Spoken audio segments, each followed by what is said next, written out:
So there's a pattern. There's a pattern of living hopeless lives, just McTamming, doing stuff, and yet he was doing great things. Then it's like a wake-up call. Wow. So unfortunately for him, his wake-up call was his accident. For me, the thing that turned me around, I didn't even know it was a wake-up call, was my salvation.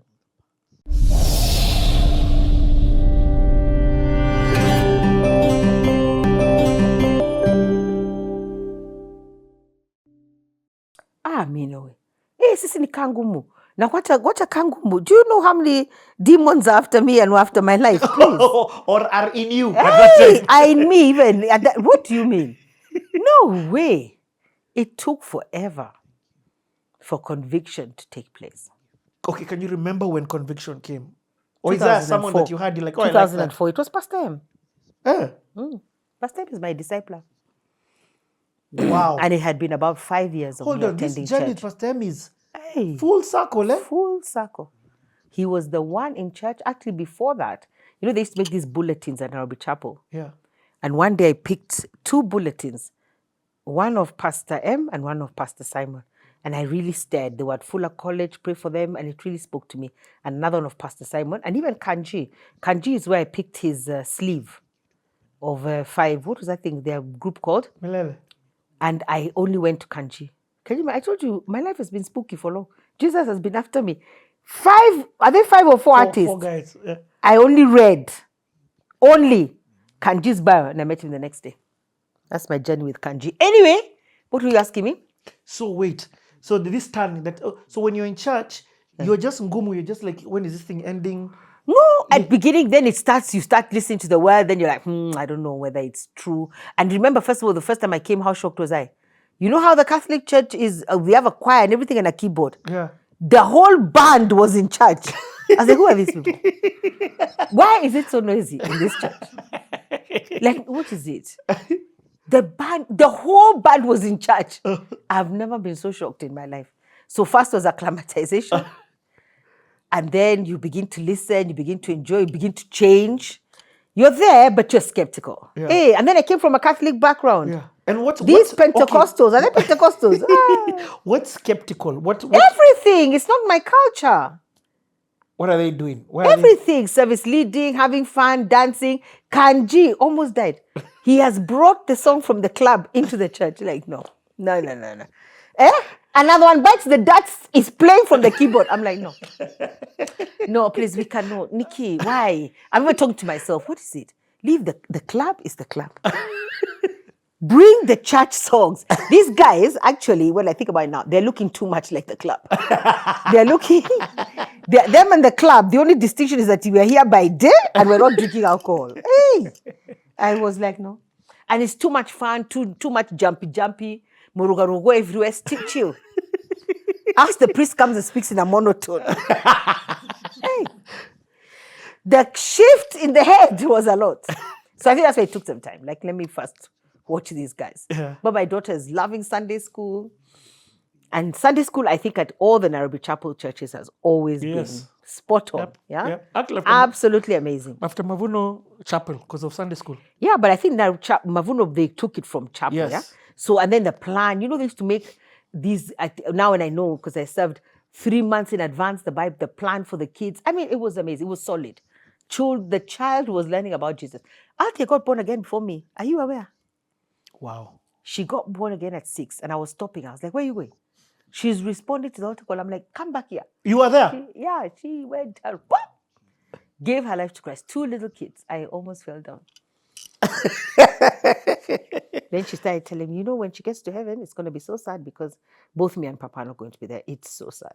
Wow. We are heathens, so I don't know but she's okay. She said she'll figure it out. Okay. Yeah? But that's hardness. Imagine even the child has got born again. And you are still, let's kangumu here. Let's see what's happening. Wow. This girl was, I understand your attachment. It's light that God brought to you. Yeah, through that child. Through Althea, a lot. So it's not just somebody who's a child that you're raising, but somebody who's also taking you to God. Yeah. And then healing. See, Althea, a lot of years we'll get there, but, even taking me to therapy. African mothers do not go to therapy. And that's why I told her, what is therapy? We cannot go anywhere like that. So she insisted we went. We came out of there like a bomb had exploded.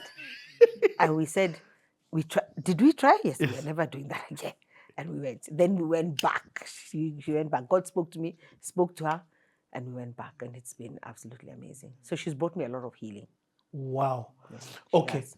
So when does I want to hear now about this conviction? This there's a turnaround that's happened, but now I want to hear about the continuation of this turnaround. Pastor Emma, you said something about Pastor Emma and Pastor Simon. It happened with Pastor So I M. saw with the chapel bulletin, and something drew me to them. I'll always remember. So those are two bulletins, and then Kanji was the sleeve. And then Pastor M was preaching. So also the turning around, you see it's happening slowly. Even God knows how to peleka me. So Saturday we stopped drinking, then we stopped drinking on Friday. We stopped drinking. That's the whole weekend. We're not drinking. This is like, what is going on here? And then he said, some of you here, there'd be altar calls every Sunday. Me, I'm like, nope. So he said this particular Sunday, he said, there are some of you here, you're waiting for everything to become okay. So all your vices and all the things that you're doing, you want them to stop. Then you'll give your life to Christ. But that's not what happens. You give your life to Christ and then he works on those things. So that just spoke to me. Because you see, I'd already turned my life around a lot. Saturday was no drinking. Friday was no drinking. Now we're looking forward to church. I think some of the things are making sense. And then he says, yeah, so stop waiting for everything. So he spoke to my heart.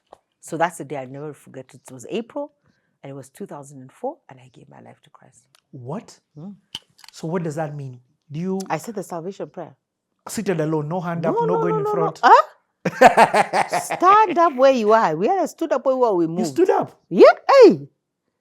When God has come, he has come. Kwanzaa for me, they must have been the biggest celebration in heaven. The biggest.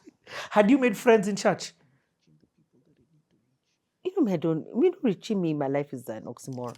I'm actually, sometimes I think I'm an extrovert, but I'm also an introvert. Yeah, I understand it. So I'm comfortable around people, but I'll be okay. Then people say I make friends too easily. Althea, her dad, they like saying I make friends too easily, but some things, I don't know. I was just going through, I think when I look at it now, it was a process. I was going through a process. When you're going through the process, have you watched The Matrix? I love Matrix 1. Yeah. Where he's going through that thing, then he comes out on the other side with no hair and everything. That's what I was going through. I just didn't know. I was going through a process. Things were beginning to make sense. There was a turning. There was a shifting taking place in my life. And I didn't know. So I don't think it was the time for friends. And did you, was there a And also the friends, you want them to know about your drama. Kila mtu akae na story yake. You want them to know the real you? No. So it was, everyone sits in their lane. And in this clubbing, did you have friends who you were clubbing with, who now you've lost? Now clubbing is clubbing, friends are friends. When I got born again, it took me a year. You have told you too many things. Have I told you I've told you too much? Is there something? What do you do this year? What do you do this year, Richie? I've told you things I've never said out loud. So after getting born again, I drank for 1 year. Yeah. See how the party cannot stop? It took another whole year. And then I was like, I'm done. Smoking 3 years. Because I was born again and still smoking. 3 years to stop smoking. And did you miss these friends? Or because these friends will probably call you on a Friday. Where are you? Today I'm home. Where are you? Today I'm home. And then it just ends. I can't remember them calling me. I think we just knew where to meet. We knew where to meet and at what time. I get it. And I remember one very distinct memory that I have is being out somewhere at a club and we're sitting. We're about 15 of us in a circle and I'm very quiet. And I'm wondering why nobody has noticed that for about 6 hours I've not said anything.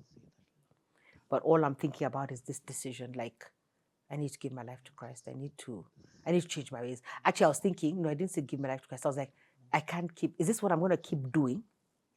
How long can I keep doing this? So and I'm shocked that nobody's noticed. I'm quiet. I'm not said a word. And usually I'm the life of the party. The biggest contributor, I'm quiet. So there was a lot of thinking that was taking place in this process. So, and that happens to club guys. You just sort of slink away, finish your own life. Nobody really looks for you. Club guys are club guys. You Yeah, don't yeah. expect them to be best friends. I don't know what. Oh, you are cheating yourself. And when you make now this decision to get born again, what happens that day? Like, you've accepted it? You know what you've done. Completely.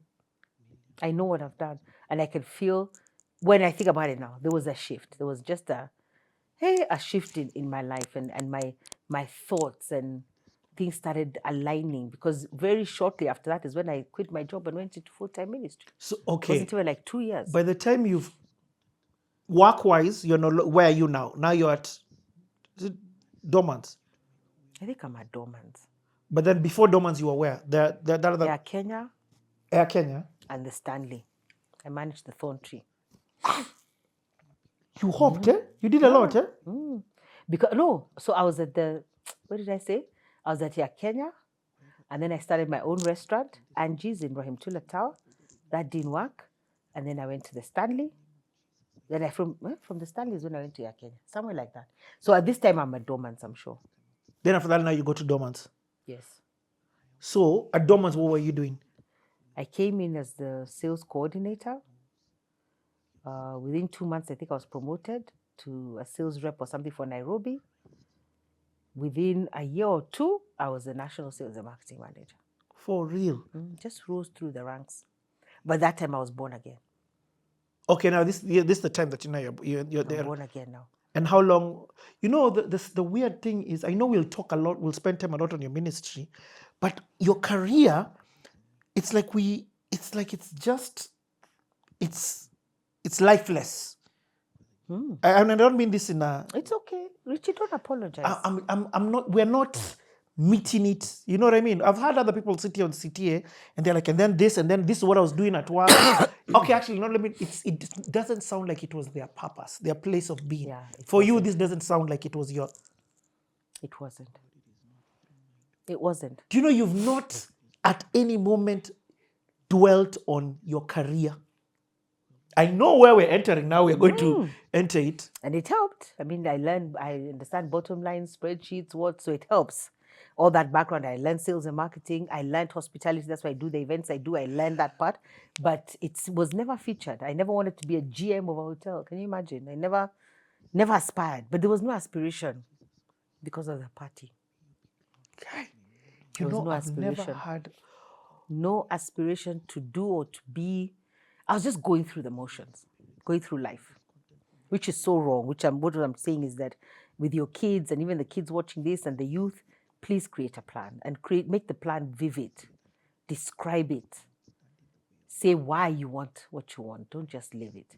I said there are so many people who live life just like that. I can't. It's because maybe you're used to dealing with very successful people here and the leaders, but it's not everybody's story. It's true. It's true. I think the magnitude of the, and I say this, remember, part of the reason why this is touching me so much is because I was this. Yeah. You get, I relate. So you have shocked me, Sabitan.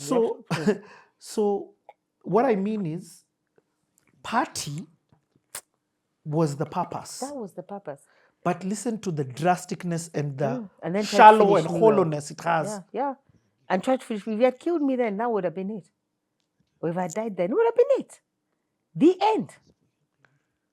But remember, there's a pattern. This is here we're revealing too much. There's a pattern when I look at it.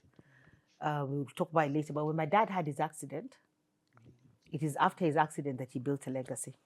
So there's a pattern. There's a pattern of living hopeless lives, just McTamming, doing stuff, and yet he was doing great things. Then it's like a wake-up call. Wow. So unfortunately for him, his wake-up call was his accident. For me, the thing that turned me around, I didn't even know it was a wake-up call, was my salvation. That's what woke me up to new possibilities. It's like I opened my eyes. Oh my God, there's so much to do. Yeah. Okay, so how long after you get saved do you now? Actually, you know what? Let's change the battery. Then we enter into, and is it like 3 hours later? Now is when we begin the convo. Okay. Tumenda. Woo! Richie. Yeah.